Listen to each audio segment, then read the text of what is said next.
So our material is based off of the CEFR, the Common European Framework of Reference. So we work with, A1, A2, B1, B2, all of those common levels. It's broken down into each unit, each level is broken down into about 15 to 20 different units. And again, those are competencies.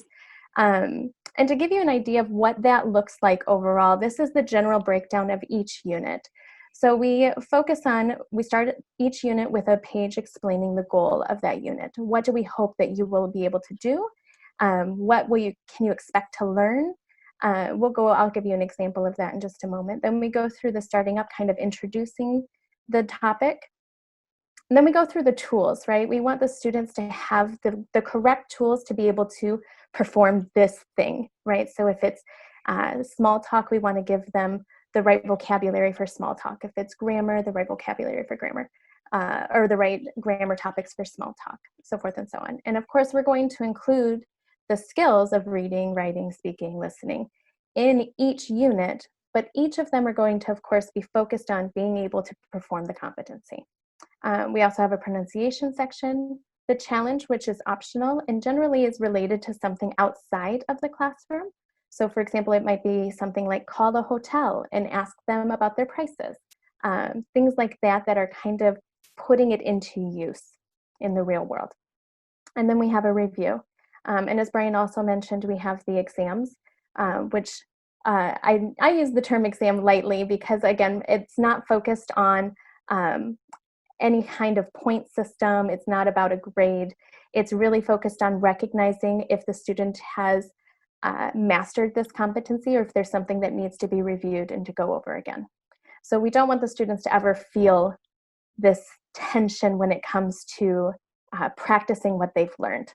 It's really about identifying anything that needs some extra work.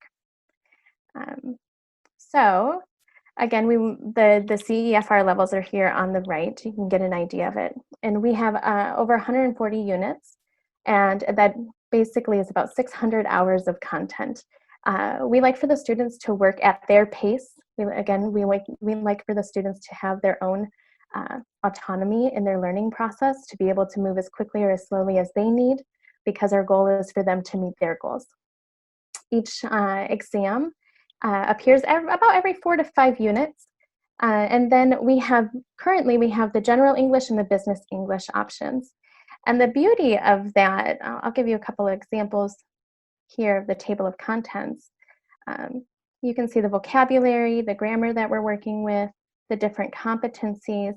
Some of these competencies you'll see have, for example, expressing future plans and intentions 1, and then in another level, another unit, you're going to see expressing future plans and intentions 2. So it's building on top of it for anything that might just need a little extra.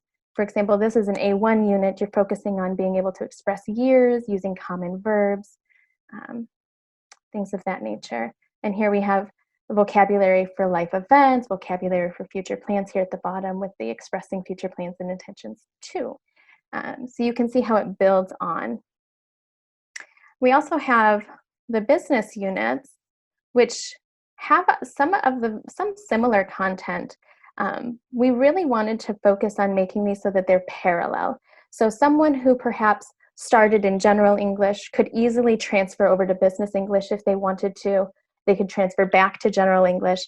And their grammar of the language, it's going to be basically the same. However, the ability to work on networking, for example, is not something we're going to work in a general English context, but reported speech is. So it's something that they can easily transfer between the two, quite easily, actually. So these are just a few examples of what the overall curriculum looks like. You may notice that the colors are changing based on the level. This also helps the student to feel that progress. So the materials themselves are in different shades of these colors based on the level the student is at. So that's a general idea of that. Again, like I said, we focus on making sure that these are parallel. An example of one of the units I wanted to go over, just to give you an idea of the breakdown here, is describing living spaces. This is one of our A1 units, Unit 5. So we go through and we start out with just an easy presentation to the student to know what's coming up, what to expect, what we'll do, what we'll see, why do you need to learn this, how is this helpful, introduction to the topic. Then we're going to go into the tools, right? So we're going to work on vocabulary, what's useful to know about a house. Then we go into the grammar, talking about prepositions, things that are useful to know when you're talking about your house. We have our reading section. We do have a lot of variety when it comes to some of these exercises. For example, some of these are written by us and others can be outside resources. It could be a newspaper article for reading, for example. Go through our reading comprehension. Always speaking. We like to focus a lot on speaking. It's the number one thing students come to class for, because a lot of times, unfortunately, in most classes, it's one bilingual person and multiple people hoping to get a chance to say something.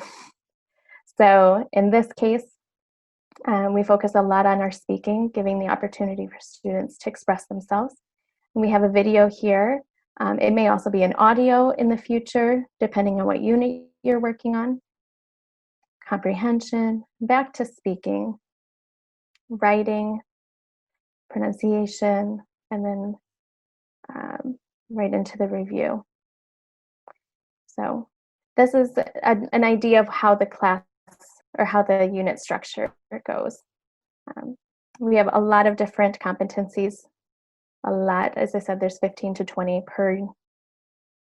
per level. And then one of our big projects that we're working on and we're really excited about is our children's material. As I mentioned, I have a lot of experience with children, so it was a lot of fun creating the prep work for this. So this is a new product that we're working on. And you can see the structure is a little different as far as how it looks. It's a lot more child-friendly, a lot more playful. And keeping that in mind, we want the classes to be fun for the children, not just exercises to fill out. So one of our designers had a really great idea to add these hearts to the right-hand side, which I think was a fantastic idea. The idea here is to challenge the student to complete the exercise without making any mistakes. And as they make a mistake, cross out a heart, but their goal is to keep all their lives, almost like a video game. So I think that's really playful and a way to keep the student challenged without feeling like they're in an academic situation necessarily. So yeah, and then we'll also include a lot of games. Our goal is to make it, again, one of the key things of working with children, which you may or may already know, is it should always be fun. Learning needs to be fun in order for the student to be engaged, for it to be productive, for them to remember anything. It has to be fun. So our materials will focus mainly on in getting that point across, teaching the grammar, teaching the reading, all of those things, but in a very fun, playful way, because our units will be focused on 5-year-olds all the way to 11-year-olds. So music. So yeah, that's the general idea of what you can expect from our materials.